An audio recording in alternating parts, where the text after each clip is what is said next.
നാട്ടിൽ നിന്ന് വാങ്ങിച്ചു കൂട്ടിയ ഇയറിങ്സ് പാർട്ട് 2. ഫസ്റ്റ് ഇയറിങ്സ് വരുന്നത് എൻ്റെ മോസ്റ്റ് ഫേവറേറ്റ് ഇയറിങ്. അതിൻ്റെ പ്രൈസ് വരുന്നത് 449 ആണ്. ഇത് ഇട്ട് കഴിഞ്ഞാൽ പൊളിയാണ് കേട്ടോ, ഒരു രക്ഷയില്ലാത്ത ഇയറിംഗ് ആണ്. രണ്ടാമത്തേതും അതുപോലെ നല്ലൊരു ഇയറിംഗ് ആണ്. അതിൻ്റെ പ്രൈസ് വരുന്നത് 260 ആണ്.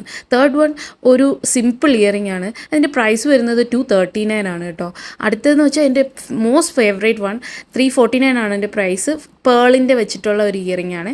ഇനിയുള്ളത് ഒരു മീനാക്കാരി ജുംക്കയാണ്. അത് 89 റുപ്പീസേ ഉള്ളൂ അതിൻ്റെ പ്രൈസ് വരുന്നത്. നെക്സ്റ്റ് ഒരു നോർമൽ ഇയറിംഗ്, അതിൻ്റെ കളറൊക്കെ ഓൾറെഡി ഫെയ്ഡ് ആയിപ്പോയി. ഇതിൻ്റെ പ്രൈസ് എനിക്ക് ഓർമ്മയില്ല കേട്ടോ, അതിൻ്റെ ടാഗൊന്നും എൻ്റെ കയ്യിലില്ല. ഇതൊരു കല്ല് വെച്ച ഇയറിംഗ്. ഇത് 90 റുപ്പീസാണ്. ഇത് ഞാനൊരു മേളയിൽ നിന്ന് വാങ്ങിയതാണ്. അടുത്തത് കൊല്ലം പൂരത്തിന് പോയപ്പോൾ വാങ്ങിയൊരു ഇയറിങ്സ് ആട്ടോ. ഇതിന് 40 രൂപയായിരുന്നു വില. അടുത്ത 2 ഇയറിങ്സ് ഞാൻ കാണിക്കാൻ പോകുന്നത് പത്തനംതിട്ട അലങ്കാരിയിൽ നിന്നാണ് കേട്ടോ വാങ്ങിയത്. ഒരു ഹൂപ്പ് ഇയറിങ്ങും ഒരു നോർമൽ ഇയറിങ്ങും. അതിൻ്റെ പ്രൈസൊക്കെ അതിൽ കാണിക്കുന്നുണ്ട് കേട്ടോ. ലാസ്റ്റ് ഇയറിങ് ഞാൻ രാമേശ്വരത്തു നിന്ന് വാങ്ങിയതാണ്. അതിന് 20 രൂപയായിട്ടുള്ളൂ. ഇത്രേ ഉള്ളൂ.